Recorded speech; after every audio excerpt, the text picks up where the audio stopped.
Do you want to experience the elitism of using Arch Linux? Are you tired just to look at this installation guide? Well, my friend, you came to the right video, so I don't want to waste your time. Click the link below, it will guide you to this website.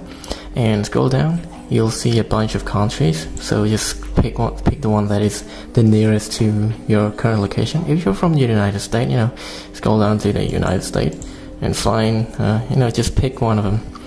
Pick one. If you're in Arizona, just click this arizona.edu mirror, and you wanna download this ISO file. Click it, download it. So after downloading the ISO file, I'll show you how you can install it on your USB, so you can directly install it on your computer. But if you don't want to watch the USB kind of thingy and you just wanna put it in a virtual machine, well, you can also do that, but I'll show you the USB first. If you want to skip it, I'll put a timestamp right there. I'll leave it somewhere. So without further ado, let's get started with the USB. So to make it bootable from USB, you'll need this tool. It's called UNet Bootin, and I've already downloaded, so I'm gonna launch it. So first you need to plug in your USB, and you wanna launch this software. If you're on Windows, it will ask you for administration privilege, and if you're on Mac, just type your password. If you're on Linux, I mean, come on, bro. You've done the first step of doing this thing. I'm sure you can do the Arch stuff. Alright, so you want to select this image and find your image. Usually it's in download, but I download it and drag to my desktop. So I'm gonna open this one and select the USB drive that you have currently. All my ports are all used, so I don't have any. So it will show you something like u/dev/something. Just it's gonna be only one if you has only one USB plugged in with your computer. So, and then just click OK and wait. And after that, I'll show you how you can install it on virtual machine. Basically, if you want to install this on your PC, it's gonna be the same. You need to go to your BIOS exactly if you're on PC. I'll show you that. So I just want to tell you that before we move on, if you want to install this directly on your PC, first you might want to free up some space for your Linux installation. So you can do that by using the Windows Disk Manager, the built-in Windows Disk Manager, and free some space. Make sure it's at least 32 GB or at least 16 GB. I recommend 32 because nowadays hard drive is getting cheaper and stuff, and I'm sure you'll have 32 GB of space. But if you don't, just make sure it has 16 GB of free space. In this tutorial, I'm gonna show you how can I install it on an 8 GB. So if you have VMware installed, just create a new virtual machine right now, and it will give you an option, something like install from disk or image. Just go with the image, and you wanna go ahead and select your image. Right now I'm having this image right here. Just click continue, and down here just click the other Linux 5.x blah blah blah 64-bit. Make sure it's 64-bit, and you wanna use UEFI if you are on virtual machine, and you can go ahead and customize it right now. I'm gonna name this as Arch_test. And you don't want to boot it right away. You want to go up and set up your processor and stuff. I'll give this virtual machine an 8 GB of RAM. You can give more than that, but I don't want to crash my video recording session, so let's do that right now. So if you want to install this directly on your PC, you can do it by going to the BIOS setting. Normally it will be the spamming the delete key to go into your BIOS setting, I think, and you need to make sure it boots from your USB. Normally if you're on Asus or something, I think it's F2.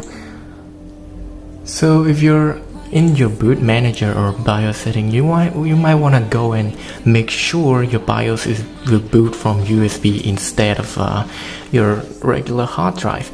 So I'm gonna give a warning. So when you're doing this installation, it will wipe your Windows hard disk if you're not careful, but I'll show you how you can avoid that.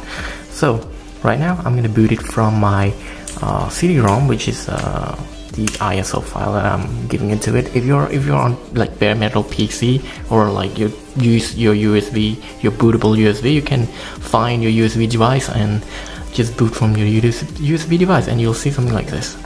So go ahead, click enter. So after that, we'll do some magic verbal stuff. It will give you information about like what's currently it's doing, and that's why I love about that's why I love Linux, because it's like it's open, like it shows you what it's doing. So without further ado, let's go and install it. Start installing it. So the first thing you want to do is type fdisk-l to see all available drive that you have. So currently I have this as you can see /dv/fda, which is 8 GB. This is my virtual hard disk. If you're on like a real computer, or you're trying to install it directly on your computer, you will see something like 1 TB or based accordingly to your current storage. So right now I want to create 3 partitions. So the first one is gonna be the EFI file system, or the EFI partition, which is required for UEFI system or BIOS. So the second partition, I'm gonna use it as a swap space. It's gonna be like 1 GB or 2 GB. I'm gonna use 1 GB of swap space. And the third and last partition is the root directory of your Linux. So I could do that by typing fdisk/dv/sda. So I'm in there. Just format it to GPT by using the command G if you don't have anything there. If you have something like Windows or something already exists on your computer, you don't need to do this. You just need to print out P, and you'll see all your partition. Basically right now I'm on a virtual machine, so there's nothing on my hard drive. So if you have something already existing like Windows and stuff, you wanna allocate some free space from your Windows hard drive and give it something like 32 GB to dual boot your Windows. So right now I'm not gonna go into that. I'm gonna go how we can do this fresh install on the virtual machine. So to create a new partition, you want to use the command N, and it will ask you for the partition number. So currently there's nothing on my hard drive, so it's default gonna be 1. The first sector, you don't wanna type something in there. Just press enter, and you wanna type something like a 512M for 512 MB. So I'm gonna hit enter, and it will create a partition with a size of 512 MB, as you can see right here, 512 MB. So it's, as you can see, the type is Linux file system. I want to change that to EFI, so I can do that by using the command T. It will ask you for the partition type or its alias. So if you don't know what that is, you can use the command big L or capital L to see all the available partition type that you can use or assign to your partition. So as you can see right there, it says number 1 EFI system. So to create that, just press Q, and you will be back to your what's it called, fdisk program or software. So right now I'm gonna insert number 1, and it will confirm you that you changed the partition from Linux file system to EFI system. So if I type the command P again, it will list that I changed the type from Linux file system to EFI system. So right now I'm going to create a swap space. So doing that, the same thing, use the command N. The partition number, I'm gonna leave it to 2 after the EFI system. And the first sector, like I said, you don't want to touch anything with the first sector. Just press enter, just leave it blank and press enter, right? And the next step, you want to +add 1 gig or 1 G, and it will create another partition with 1 GB size. So if I print it again, as you can see, 1 G right here, 1 G Linux file system, but the swap space is not a Linux file system, so you want to change that to swap. So we'll change the partition type again using the command T, and partition number, it's number 2 on my swap space. And I'm gonna list all the command here, but if you want, just want to alias it as quick as possible, just write swap, and it will detect it as like, okay, I'm gonna change it to Linux swap. So it will give you a confirmation message that you change your Linux file system to Linux swap. And if I print it again, it will show that okay, you have a Linux swap of 1 GB. at SDA2. So right now I want to use the rest of my hard drive as my root directory for my Linux system. So to do that, just use the command N, select the third partition, and just first sector leave it blank, last sector just leave it blank and press enter. And it will say something like, oh, it contains X4 signature, because I've already done that once. This is my second attempt doing that. I just want to re-record some stuff. So yeah, so if you see something like this, just remove the signature, just type yes, and it will say the signature will remove by a write command. So what is the write command? It's the W. So you can cancel it by using the command Q if you want to revert everything, but right now I'm gonna write it. Write command, use the W command. So you hit enter, and right now if I type fdisk -L, it will show you all my existing partitions. So we have successfully created partitions, but right now we want to format it. We want to make a file system for it. Let's do that. So we can use the command mkfs dot, and if you hit the tab key, it will show you all the possible commands that you can use. So the first partition, which is the EFI file system, we need to make it as a fat file system. So I'm going to do that by call mkfs.fat and space dash capital F32. I'm gonna make, and so this is basically like creating a FAT32 file system. And no, this is not weight shaming the partition or anything. It's just an abbreviation for file allocation table file system. So anyway, I don't want to get into that much. So you want to select your device. So it's dev/sda1, as you can see right here. So just hit enter, and it will make a file system for that EFI partition. So you want to also create a file system for your third partition. So to do that, we can use the command mkfs.ext, and if I hit the tab button, you'll see that these are the possible commands. So I'm going to use x4, and I'm going to do that with my device dev/sda3. So hit enter. It will allocate and rewrite or make a file system for it. So right now I've already created 3 usable partitions. Right now let's get to the installation part. So first you want to mount your third partition or the root partition for your Linux system. So to do that, we use the command mount /dev/sda3 and hit space, and you want to mount that to /mnt, which is the mount space. So I'm gonna mount that, and right now you want to install everything on your Linux by using this command called pacstrap. So before we're getting into that, let me show you how you can make sure your PC or your live Arch Linux session is connected to the internet. So you can do that by typing this command ping to, I don't know, 8.8.8, which is the Google DNS server. If you see something like this, that means you are connected to the internet. But if you're not, you can use the IP link command to connect and see all the thing. So if you see something like up here, I mean you're good. But if you are on a laptop or you have a Wi-Fi adapter, you might want to use this command. It's called Wi-Fi-menu. Currently my virtual machine does not have any Wi-Fi card interface, so it does not have that kind of command. Okay, so the next step you want to do is to pacstrap your /mnt or start installing it. Come on, let's go.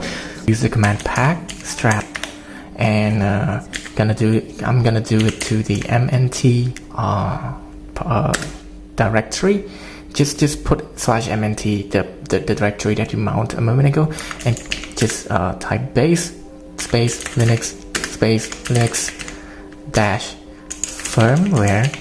Basically, if you hit enter right now, you'll be able to boot into Arch just like this, like with terminal and stuff. But I want something more, so I'm gonna install Nano.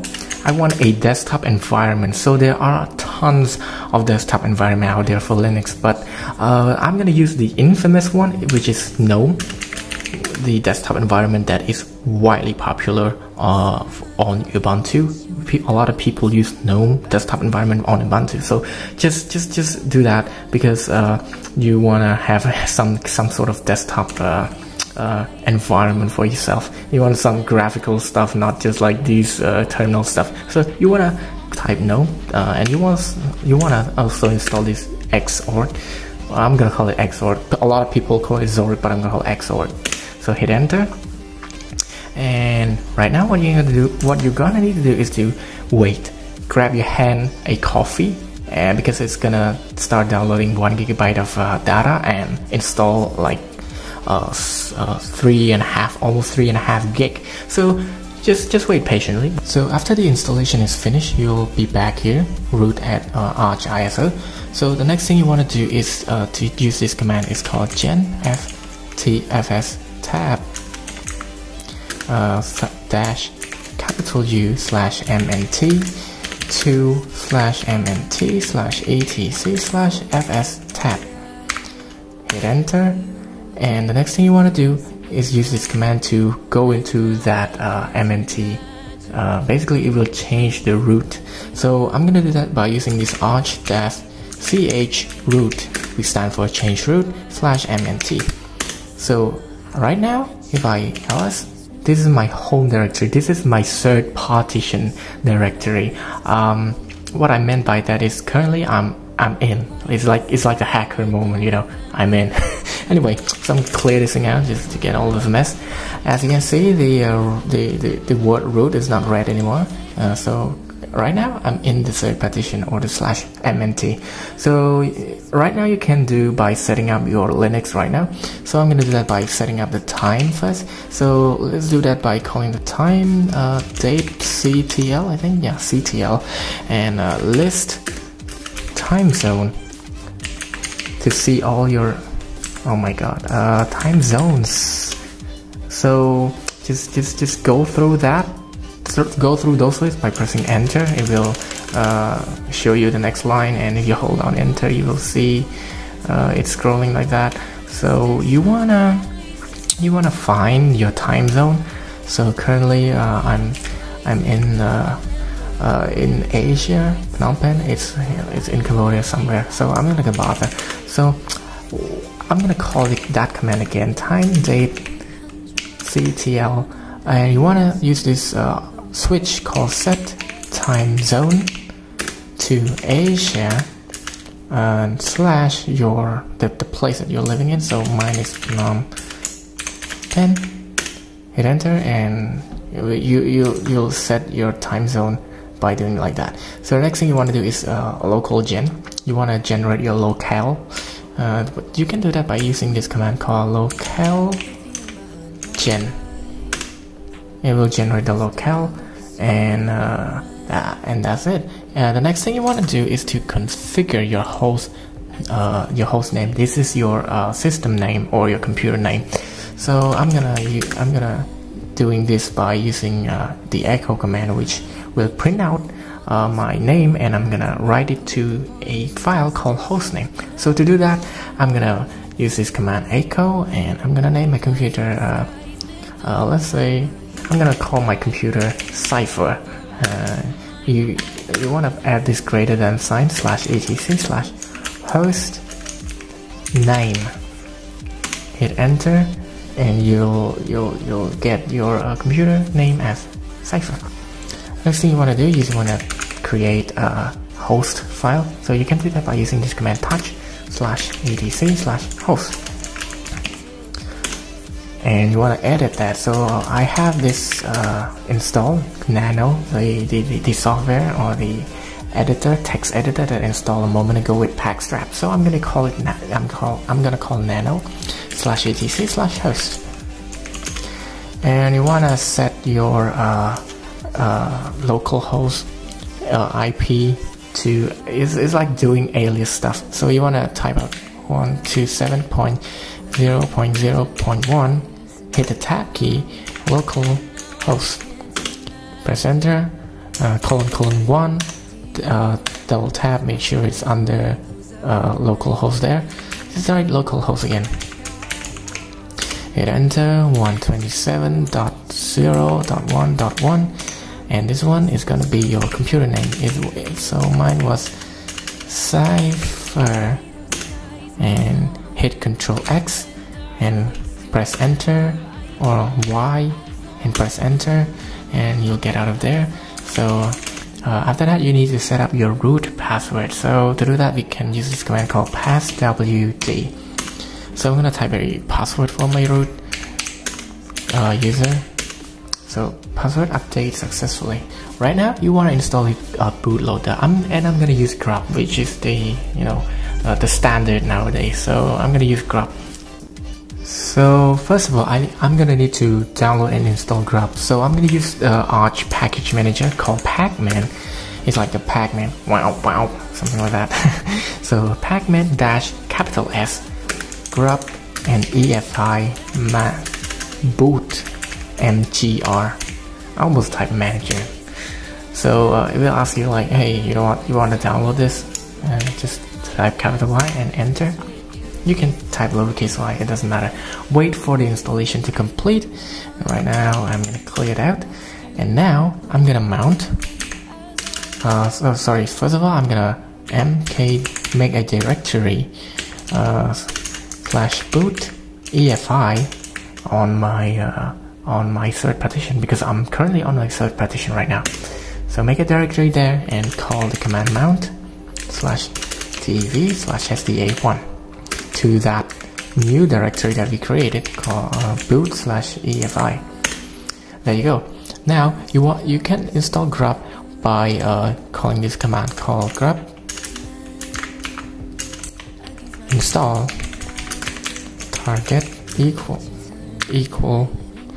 x86 _64 -EFI -boot loader and ID equal grub, and hit space --EFI directory equal /boot/EFI.